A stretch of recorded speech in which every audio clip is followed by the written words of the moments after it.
Fox Bureau woke up smelling like change, and not the small kind either. There's a physical piece coming in to give this offense an identity again, a huge rumor that could shake up Drake May's future, an unexpected opening on defense, and a move inside the AFC East that could bruise some pride while toughening up the offensive line. Curious. The question is simple. Are the Patriots finally building a team that looks like the Patriot way again, or are they just stacking expensive fixes? Hit like, subscribe, and drop a comment telling everyone which move fires you up the most, because by the end, there's one answer that could define this entire offseason. The fullback is back, and he's back on real money. When the Patriots agree to a 3-year deal worth up to $12 million with $6 million guaranteed for Reggie Gilliam, that is not some side bet or roster footnote. That is a statement about identity. New England went out and got a veteran Josh McDaniels knows how to use, a guy who can impact the run game, special teams, and even the way defenses read the offense before the snap. And here's the real impact. This Patriots ground game needed actual help, not pretty talk. This move screams that the staff wants more muscle, more blocking discipline, and more versatility in heavy sets, which fits the old Foxborough blueprint perfectly. Gilliam is not just some throwback fullback thrown into the offense for nostalgia points. He's a more mobile hybrid, a guy who can move before the snap, shift across the formation, and create a different look in 21 personnel. But this is exactly where the fan base gets split. Is this the right kind of investment to bring stability back to the offense, or should that money have gone to a flashier position? That's the debate right now, physical identity or aerial firepower. Because on one hand, Gilliam helps protect the backfield, strengthens the blocking, and takes a key special teams piece away from a division rival. On the other hand, nobody is going to pretend this move alone raises the offense's ceiling. His value is much more about what he unlocks for everybody else than anything he does with raw production. There are two very real paths from here.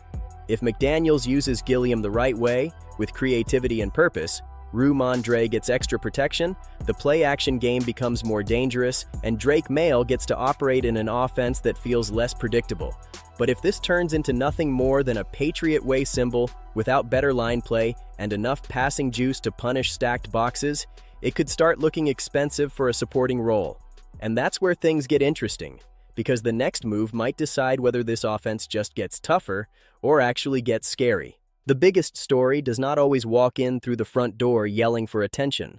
Sometimes it shows up in the silence, when the market keeps moving, the best names disappear, and the team that desperately needs a wide receiver is still standing there trying to decide whether to swing big, swing late, or miss entirely.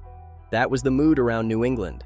While other teams kept making moves, the Patriots watched Alec Pierce stay in Indianapolis and felt the pressure rise even more to find Drake May a true #1 target. And then came the name that made people sit up straight: Chris Olave. Reports tied the Patriots to Olave, with Romeo Doubs also mentioned, while A.J. Brown still hovered over the whole conversation as the dream option if he ever became truly available. Now let's be clear. That does not mean a trade is happening. It does not mean talks are advanced. It does not mean a deal is close. But it does show the Patriots know exactly where the wound is on this roster. This team still needs a reliable, explosive WR1, and it needs one who can grow with May instead of just patching the position for a season. That impact would be massive. Without a true top weapon, May's development gets harder, the offense gets tighter, and McDaniels is forced to scheme around limitations instead of weaponizing strengths. With Olave, the whole conversation changes. He is young, proven, explosive, and built for the long haul. He could give New England a real offensive centerpiece now and for years to come. But here comes the dilemma. Do the Patriots spend premium draft capital on a proven difference maker, or do they protect those picks and try to build the receiver room through volume, depth, and scheme? If this front office had to make that call tonight, should it send a first-round pick for Olave or keep its hands off the panic button? That's the kind of decision that splits a fan base in half. Again, there are two roads here.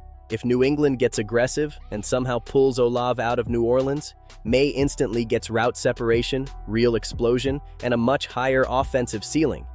But if the price climbs too high, Or if the Saints never truly open the door, the Patriots could get stuck between the ideal plan and the realistic one while the market dries up around them. And when a team hesitates at wide receiver, the price usually does not go down. It goes through the roof.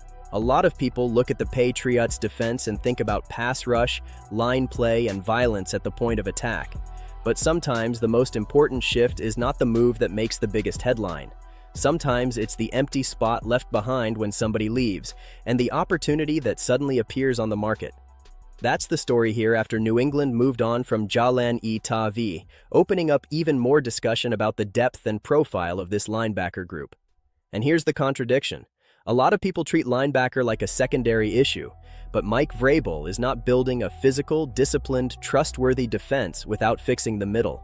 That's why Dre Greenlaw suddenly makes so much sense. This is not a Patriots signing. It is not a confirmed negotiation. It is not anything more than a real market opportunity. But it is exactly the kind of opportunity that could change the personality of the unit if Foxborough moves fast enough. The practical impact is easy to see.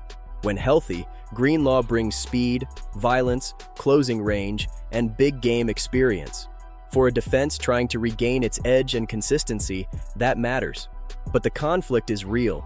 Do the Patriots bet on a high-level defender with proven toughness and playoff DNA, even with recent injury concerns hanging over him?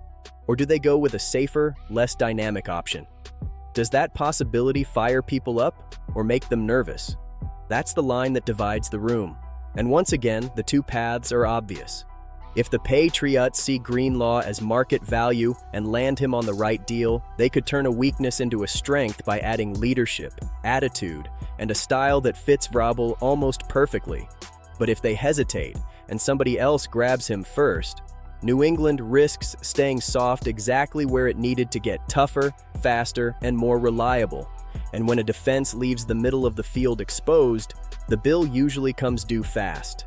If this last move hits the way New England hopes, the offensive line could stop being a problem and start becoming the foundation of the rebuild.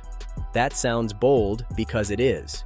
But the reported addition of Alijah Vera-Tucker on a 3-year deal worth $42 million with upside to $48 million shows the Patriots attacked the issue aggressively, even knowing the injury risk comes with it. And what makes it even juicier is the division angle. The Jets, a direct rival, never showed the same level of urgency people expected, and the Patriots stepped in. The fact is simple. New England went out and got a former first-round talent who, when healthy, can raise the level of the interior line in a big way. And the impact is not just about protecting the pocket better. It is about stabilizing the entire offense. From the run game to Drake Mail-S reads to the physical tone this coaching staff clearly wants to bring back. At the same time, the market for good linemen was drying up fast, which makes this kind of aggressive move even easier to understand. But this one divides fans too. Is it worth paying top dollar for a guard with real upside, versatility, and pedigree even with recent durability concerns? Or would it have been smarter to chase a cheaper, safer answer?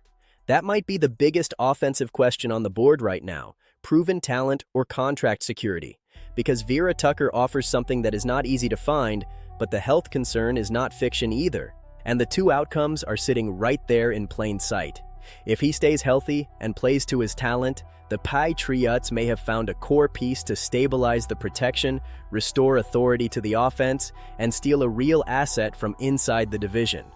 But if the injuries show up again, this contract will get questioned early and loudly, because big money in Foxborough always demands big return. So what does all of this mean when the dust settles? It means New England is showing clearer intent. The Patriots are trying to bring back identity with Gilliam, hunting for a receiver who could speed up Drake Mail-S rise, spotting a real chance to strengthen the heart of the defense, and taking a swing on a division rival's talent to fortify the line. The promise from the start was simple. Figure out whether this team has a plan or is just improvising. Right now, it looks like there is a plan. The only question is whether that plan is bold enough to finish the job. Patriots Nation, is this enough to convince you, or is the one truly decisive move still out there waiting? Drop your take in the comments, hit like, subscribe, and send this to another Pats fan who needs to see what might be brewing in Foxborough.